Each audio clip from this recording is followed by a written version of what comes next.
দেশ সময়ের দর্শককে স্বাগতম শুভেচ্ছা জানাচ্ছি। আজ আমরা আসছি পটুয়াখালীর কলাপাড়া উপজেলার নীলগঞ্জ ইউনিয়নের এই মাঠে।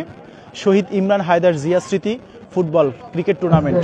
সবচেয়ে এখানে আকর্ষণীয় হচ্ছে যে এই গ্রুপে অর্থাৎ এই খেলায় 24টি দল অংশগ্রহণ করবে এবং 8টি ভাগে ভাগ করা হয়েছে। প্রত্যেক গ্রুপে করে অর্থাৎ 8টি যে টিম রয়েছে, 8টি গ্রুপ রয়েছে, 8টি গ্রুপে কিন্তু 3টি দল রয়েছে। এই আজকে কিন্তু প্রথম উদ্বোধনীয় দিন। এই উদ্বোধনী দিন উপলক্ষে কিন্তু ইতিমধ্যে শহীদ ইমরান হায়দার জিয়া স্মৃতি নাইট ফুটসালের যে আকর্ষণ, সেই আকর্ষণটা আমি দেখাচ্ছি।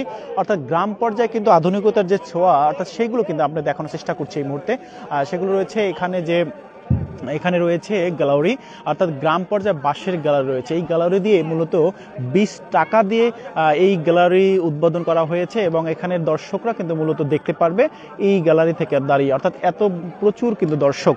অর্থাৎ যুবকদেরকে যদি মাদক থেকে দূরে রাখতে হয়, যুবকদেরকে যদি একটা জায়গায় নিয়ে আসতে হয়, তাহলে সেক্ষেত্রে কিন্তু এই ফুটবল, ক্রিকেট এবং খেলাধুলার মাঝে নিজেকে যুক্ত করতে হয়। সেই বিষয়গুলো আমরা আপনাদের সাথে যুক্ত আছি। আর একটি কথা আপনাদেরকে বলে রাখি যে ইতিমধ্যে কিন্তু সাজ রব হয়েছে এবং পুরো নীলগঞ্জে এই যে মাঠ রয়েছে, মাঠটির মাঝে কিন্তু হাজার হাজার দর্শক রয়েছে। আবারও আমরা বলছি যে আসলে এই ফুটসাল যে খেলাটা এই দেশের যুবকদেরকে একটা জায়গায় আনার জন্য যে খেলাটা দরকার সেগুলোই মূলত তারা আয়োজন করেছে।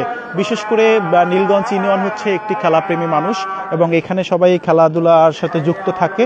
এখানের মানুষজন যেমনটা রাজনীতি পছন্দ করে, তেমনি যুবকদেরকে খেলাধুলার মধ্যে নিয়ে আসার জন্য তারা সচেতন রয়েছে। তারই ধারাবাহিকতায় শহীদ ইমরান হায়দার জিয়া স্মৃতি নাইট ফুটসাল ক্রিকেটের আজকে শুভ উদ্বোধন।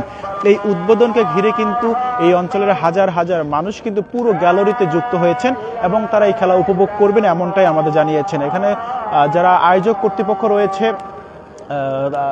আয়োজক কর্তৃপক্ষকে আমরা